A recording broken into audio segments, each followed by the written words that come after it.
Uma operação do serviço secreto da Ucrânia matou um general do exército russo no centro de Moscou nesta semana.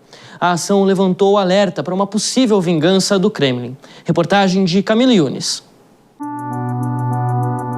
Igor Kirillov tinha 54 anos. Ele deixava um prédio na região central de Moscou junto com um assessor, quando os dois foram mortos, vítimas de uma explosão causada por uma bomba colocada em um patinete elétrico na entrada do local, na manhã da última terça-feira.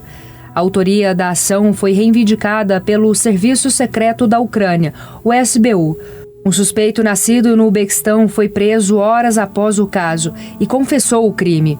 Segundo Armadzon Urbanov, que também confessou ter instalado uma câmera monitorada por agentes em Dnipro, a organização prometeu uma recompensa de $100 mil e a realocação para um país europeu.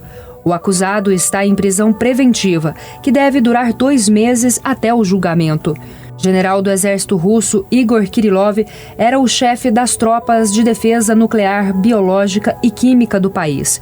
A divisão era acusada pela Ucrânia e pelos Estados Unidos de utilizar em combate armas químicas proibidas pela lei internacional. Desde o início do conflito no leste europeu, Kirillov é o oficial de maior patente nas Forças Armadas russas a ser morto pela Ucrânia. A reação do Kremlin foi relativamente contida. O Ministério das Relações Exteriores do país lamentou a morte, destacou o comprometimento do general e prometeu levar o caso para o Conselho de Segurança da ONU. Já na tradicional sabatina de fim de ano, o presidente Vladimir Putin fez uma rara admissão de falhas no sistema de segurança do país.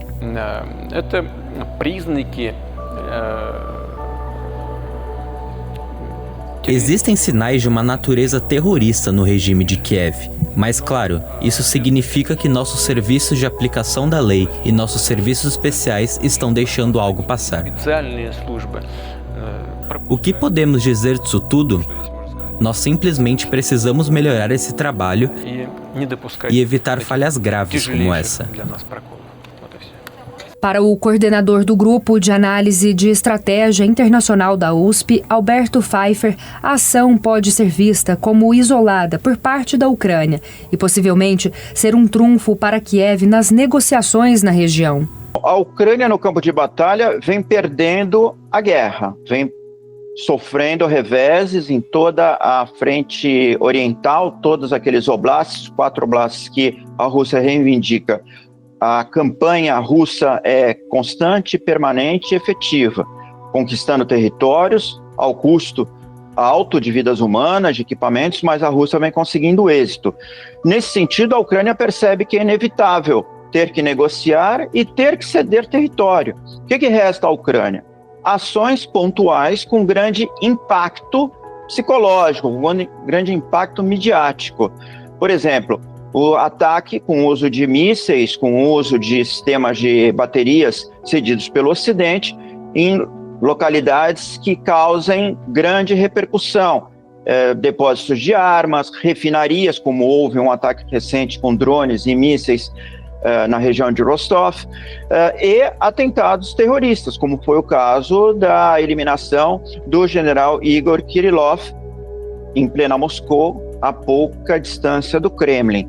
Isso tem um impacto psicológico, demonstra que a situação na Rússia não é uma situação tranquila para ninguém, nem das grandes lideranças, nem para o próprio povo, porque isso repercute na população, levando a Rússia a buscar uma negociação que redunde em paz e que, desse modo, amealhe algum ganho para a Ucrânia. Em Moscou, além de prometer reforçar a segurança, o governo russo também falou em vingança, aumentando o clima de tensão na região.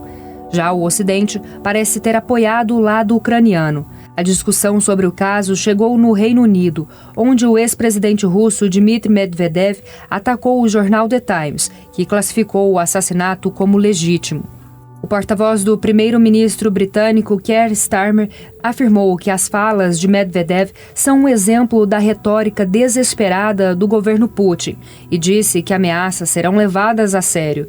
Segundo o editorial do Times, publicado na última quarta-feira, a morte de Kirillov foi um ato de legítima defesa por parte de uma nação ameaçada. É uma ação no contexto de um conflito, né? A ação no contexto do conflito pode ser ação no campo de batalha, pode ser esse tipo de surtida, mísseis, ou pode ser drones, ou pode ser um ataque isolado de eliminação de lideranças, que foi o caso. Então está dentro do conflito, aí vai levar o Conselho de Segurança para dar constância, né, para informar e para expressar o seu rechaço a esse tipo de ação e para justificar ações de escalada que podem vir a acontecer. Eu não duvido que a Rússia retribua esse atentado com um atentado contra também autoridades ucranianas, e aí podem ser atentados desse tipo, quer dizer, ações caracterizadas por uso de inteligência, ou podem ser lançamentos de mísseis, drones, ataques mais amplos, né,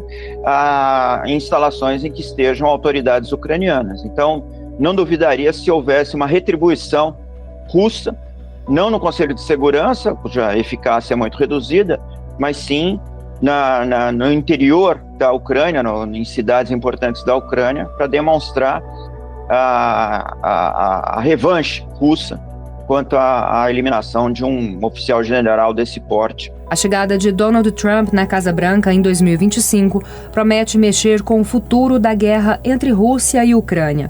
Mas até lá, os próximos passos prometem continuar sendo marcados por sangue e violência.